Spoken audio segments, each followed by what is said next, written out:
the history and legend of ancient Babylonia and Assyria, which details the evolution of the Anunnaki. The words of Spence, written over 100 years ago. To our fathers, until well nigh a century ago, Babylon was no more than a mighty name, a gigantic skeleton whose ribs protruded here and there from the sands of Syria, in colossal ruin of tower and temple.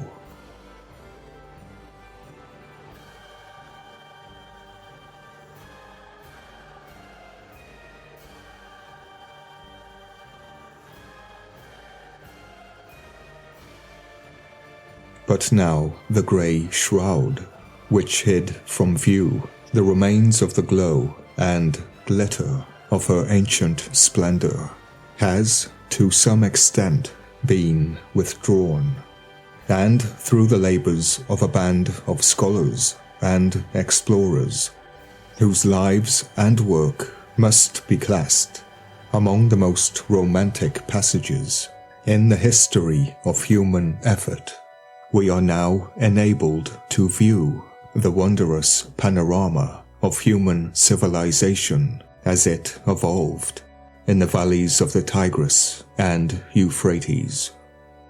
The name Babylon carries with it the sound of a deep, mysterious spell. Bab-Elon. Such a conjuration as might be uttered in the recesses of a secret temple. It awakens 1,000 echoes in the imagination. It holds a music richer than that of Egypt. Bab-Elon. Bab-Elon. The sonorous charm of the word is like a line from some great epic. It falls upon the ear of the historian like distant thunder. Behind the grandeur of Rome and the beauty of Greece, it looms as a great and thick darkness, over which flash at intervals streams of uncertain light, as half-forgotten kings and priests, conquerors and tyrants, demigods and mighty builders pass through the gloom of obscurity to obscurity, sometimes in the full glare of historical recognition, but more often in the half-light and partially relieved dusk of uncertainty. Other shapes again move like ghosts, in complete and utter darkness, and these are by far the most numerous of all. But the spirit of Babylon is no soft and alluring thing. No. It is not eloquent of oriental wonders, or charged with the delicious fascination of the East. Rather, it is a thing, stark and strong, informed with fate, and epical in its intense recognition of destiny. In Babylonian history, there are but two figures of moment, the soldier and the priest. We are dealing with a race in austerity. They are stern, a race of rigorous, religious devotees and conquerors, the Romans of the East, but not an unimaginative race, for the Babylonians and Assyrians came of that stock which gave to the world its greatest religions, Judaism, Christianity, and Mohammedanism, a race not without the sense of mystery and science, for Babylon was the mother of astrology and magic, and established the beginnings of the study of the stars, and lastly of commerce, for the first true financial operations, and the first houses of exchange were founded in the shadows of her temples and palaces.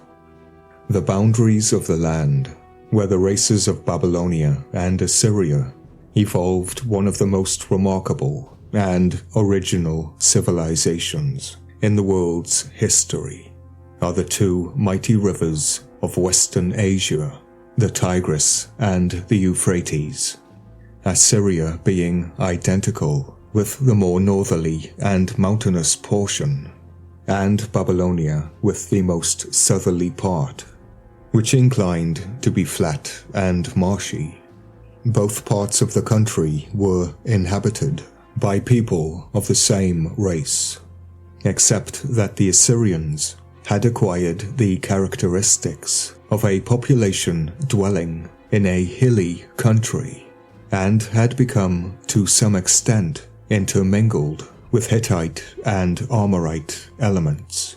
Both branches were of an ancient Semitic stock, the time of whose entrance into the land is impossible to fix. In the oldest inscriptions discovered, we find those Semitic immigrants at strife with the indigenous peoples of the country, the Acadians, with whom they were subsequently to mingle, and whose beliefs and magical occult conceptions especially they were afterward to incorporate with their own. The culture may differ, but the magic and sorcery do not.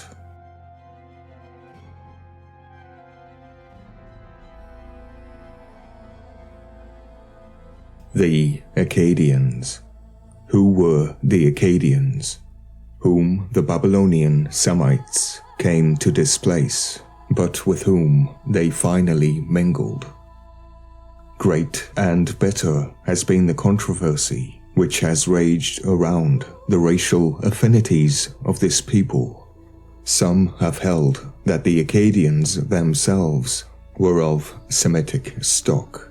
Others claim that they were a race more approaching the Mongol, the Lap, and the Basque. In such a work as this, the object of which is to present an account of the Babylonian mythology, it is unnecessary to follow the protagonists of either theory into the dark recesses where this conflict led them. But the probability is that the Acadians, who were usually represented upon their monuments as beardless people with oblique eyes, were connected with that great Mongolian family, which has thrown out tentacles from its original home in Central Asia to the frozen regions of the Arctic, the north of Europe, the Turkish Empire, and perhaps to America itself. I'd say it was the Scythians, specifically the nobility, Alexander being a descendant. The Akkadian language, in its linguistic features, and especially in its grammatical structure, shows a resemblance to the Ural-Altaic group of languages which embrace Turkish and Finnish, and this in itself is good evidence that the people who spoke it belonged to that ethnic division.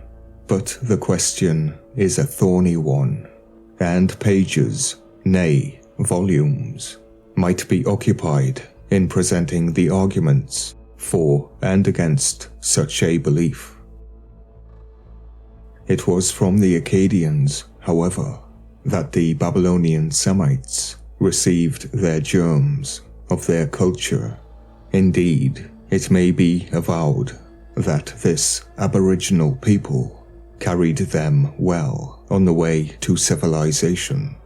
Not only did they instruct the Semitic newcomers in the arts of reading and writing, but they strongly biased their religious beliefs, and so inspired them with the idea of sanctity of their own faith, that the later Babylonian priest preserved the old Akkadian tongue among them as a sacred language, just as the Roman priesthood has retained the use of the dead Latin. Indeed, the proper pronunciation of Acadian was an absolute necessity to the successful performance of religious ritual, and it is passing strange to observe that the Babylonian priests composed new religious texts in a fucked up language, as the Babylonian priesthood, the Shangu Maku, composed new religious texts in a species of dog Acadian.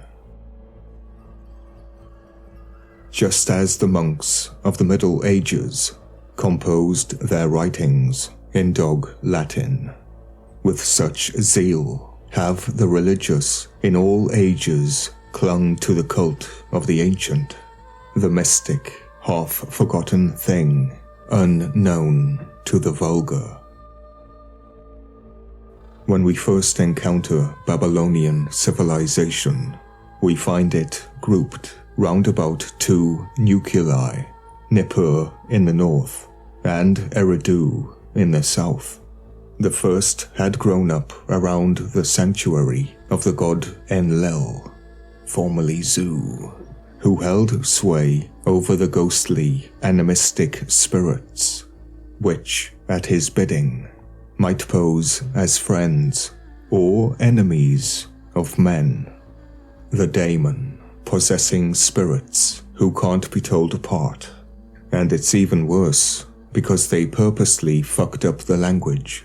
When they are good, it's bad, and when they are bad, it's bad. The good is a trick, because in Acadian, joy and evil are the same word, a word mentioned over 200 times in the Bible, and is interchangeable with evil. Have a play around, I dare you. Replace the word joy with evil, like this.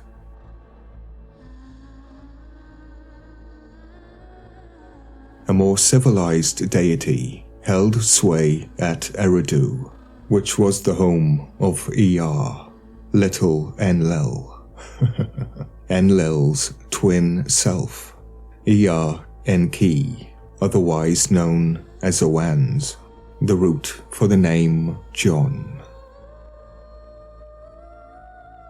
Eridu, the home of Ea, Owans, the god of light and wisdom, who exercised his knowledge of the healing art. When a person was possessed by a demon, he was then introduced to Ea, who would then dispel the demon. But previously, Pazuzu was invoked to dispel the demons, meaning Ea replaced Pazuzu, and here his son Azaru, Azaluhi, aka Marduk, is the binding agent. Azaru means to bind, and Ea is the representation of the waters of the Abzu, the realm of Legion. Ea, who exercised his healing art for the benefit of his votaries, meaning for the priesthood, not the people. From the waters of the Persian Gulf, whence he rose each morning, he brought knowledge of all manner of crafts and trades, arts and industries, for the behoof of his infant city, even the mystic and difficult art of impressing written characters on clay.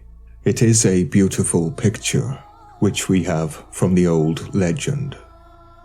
Of course, due to the ignorance of the deep, of this sea-born wisdom, in the writings attributed to Solomon, and in the rich, wondrous Psalms of David, those deep minds of song and sanctity, we find the glories of Sin, Zu, wisdom, again and again extolled. Even yet there are few peoples among whom the love of scholarship, education, and religious wisdom is more cultivated for his own sake than with the Jews. These rather different cultures, north and south, working towards a common center, met and fused at a period prior to the commencement of history, and we even find the city of Sin, the wolf, whence Abraham came, a near neighbor of Eridu, colonized by Nippur.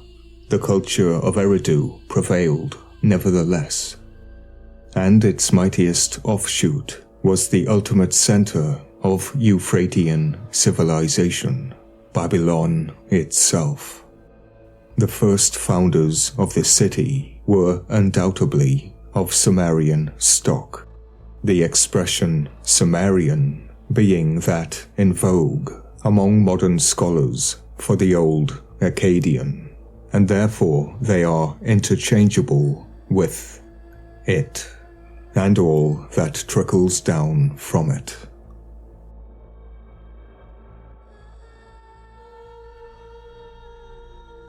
The first significant Semitic empire in Babylonia was established by the renowned Sargon of Akkad. Similar to many legendary heroes and rulers whose accomplishments are celebrated in song and story, such as Perseus, Oedipus, Cyrus, and even King Arthur. Sargon's early years were also spent in relative obscurity. These mythological stories create a bridge between nations. The King Arthur legend created a connection between England and Europe, old Germania especially, and therefore Rome and Greece. In the case of Perseus, his marriage to Andromeda creates a mythological connection between ancient Greece and Ethiopia. It could also be used to appease the belief for a people arriving on a new shore. They glorify one another in their story of destruction. In Sumerian, the R from Ishtar means glory or destroy.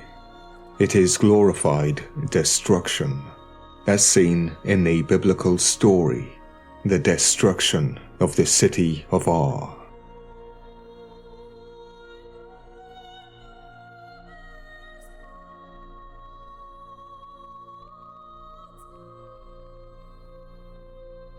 And the word Thor, means door.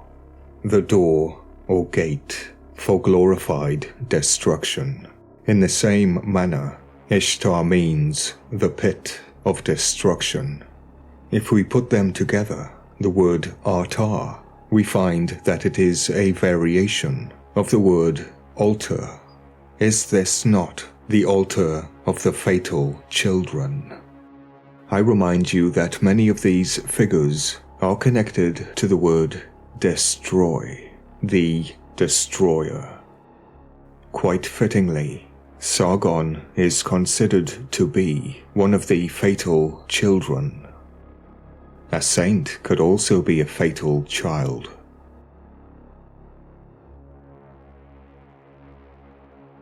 According to legend, Sargon was born in secrecy and set adrift, much like Moses, in an ark made of bulrushes on the waters of the Euphrates.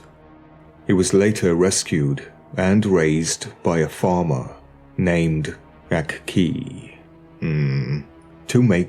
To conceal, to build a location, a base of operation, probably a fort in another country. Eventually, the time came for him to be recognized, and he received the crown of Babylonia. The phrase, "one of the fatal children," likely refers to Ati, another Acadian word.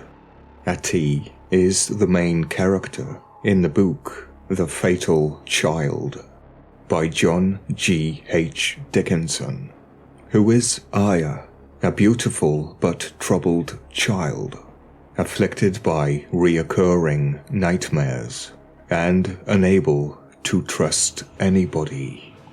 You won't believe who Ati is. No, you won't, because it's you. Yes, you. The word Ati is Acadian and Babylonian and means thou, you. Yes, you. Are you afflicted by reoccurring nightmares and are unable to trust anybody? What a time to live in. Oh my, it also means against you. And allow me to put some icing on that cake. In Sanskrit, Ati is cognate with sin, eating, consuming. It all leads back to the source. Sin, teeth, swallow, consume. Sargon's foreign conquests were vast. He invaded Syria and Palestine on 4 separate occasions, successfully unifying these regions into a single empire along with Babylonia, pushing his victories to the edge of the Mediterranean. He erected statues of himself along the shores as a testament to his achievements. Additionally, he defeated Elam and northern Mesopotamia, and he suppressed a significant rebellion within his own territories.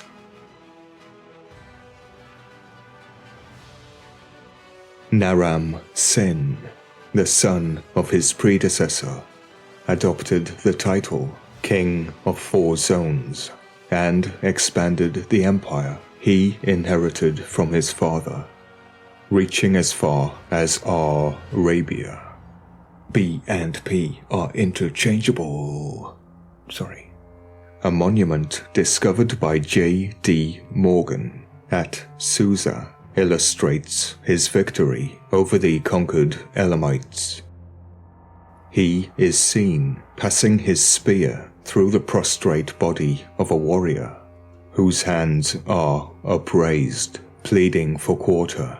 This means no mercy. No quarter asked, none given.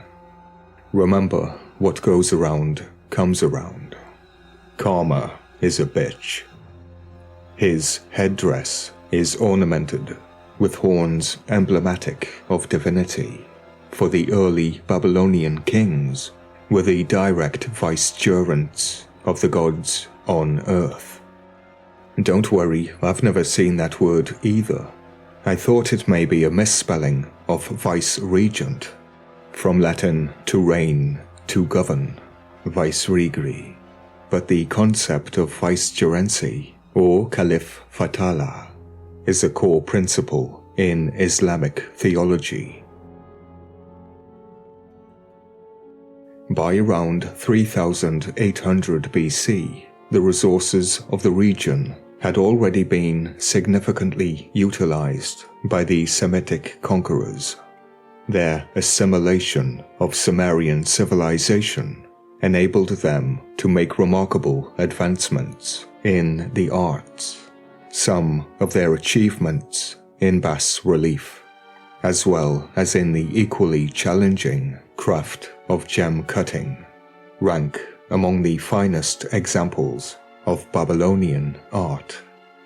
They were also proficient in practical matters.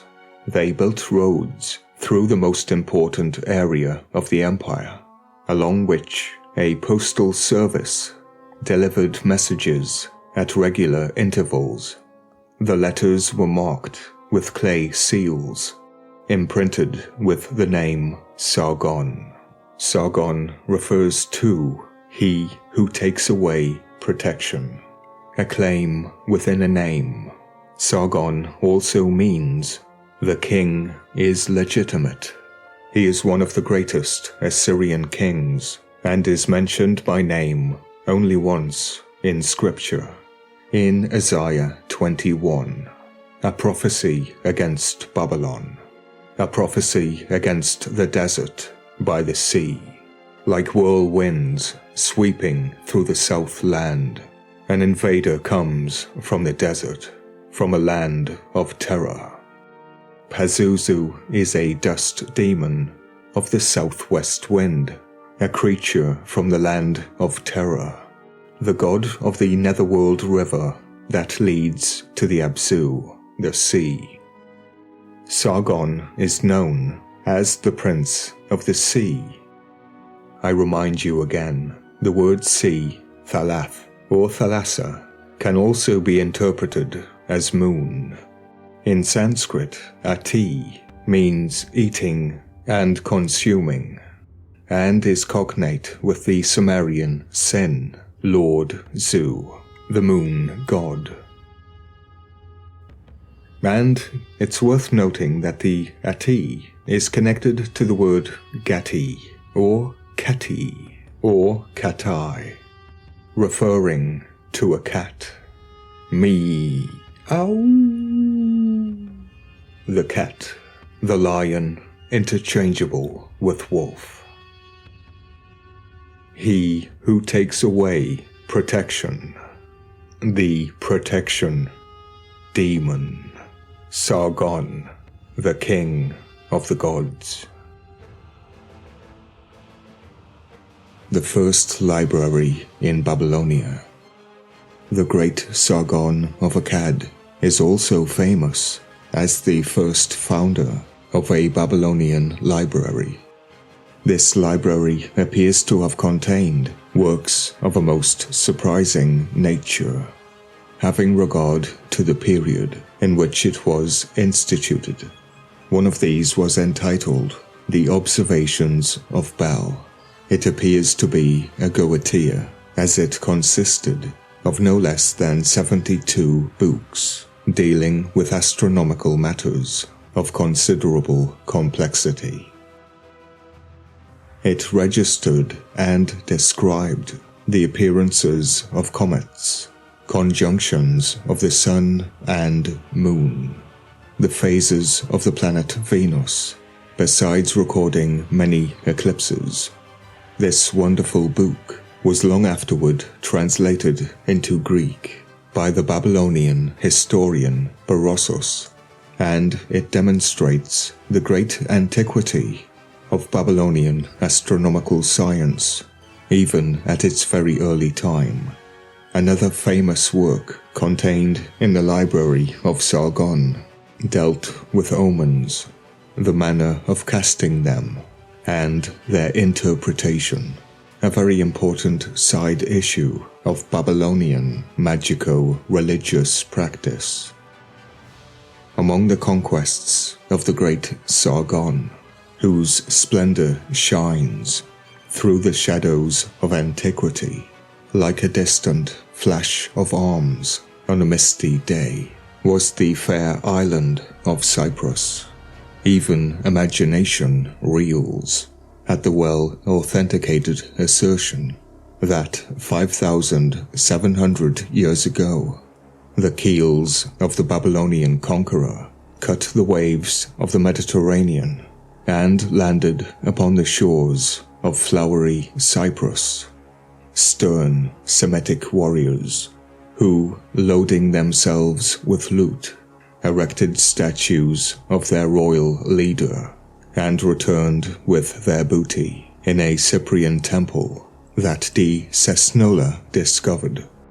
Down in the lower vault, a hematite cylinder, which described its owner as a servant of Naram Sin, the son of Sargon, so that a certain degree of communication must have been kept between Babylonia and the distant island.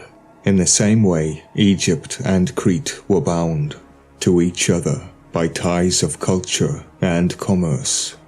The problem being that servant can also mean enemy, and Naram can mean name, and the name is Sin.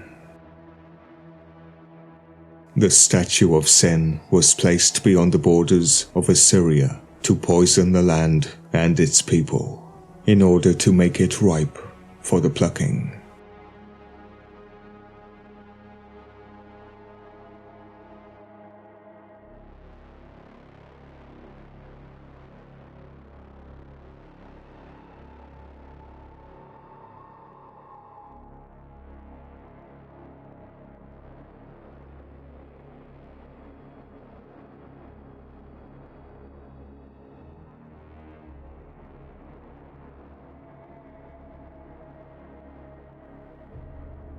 Gudea, the king of Babylon.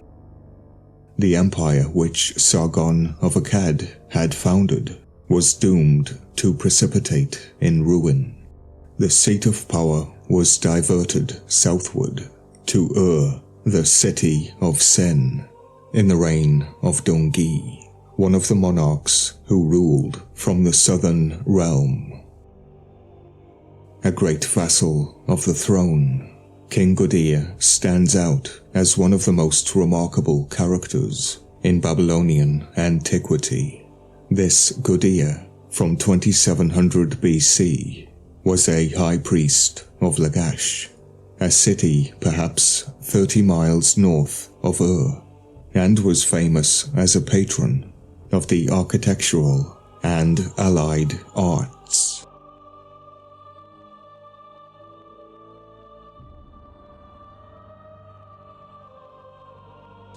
He ransacked Western Asia for building materials.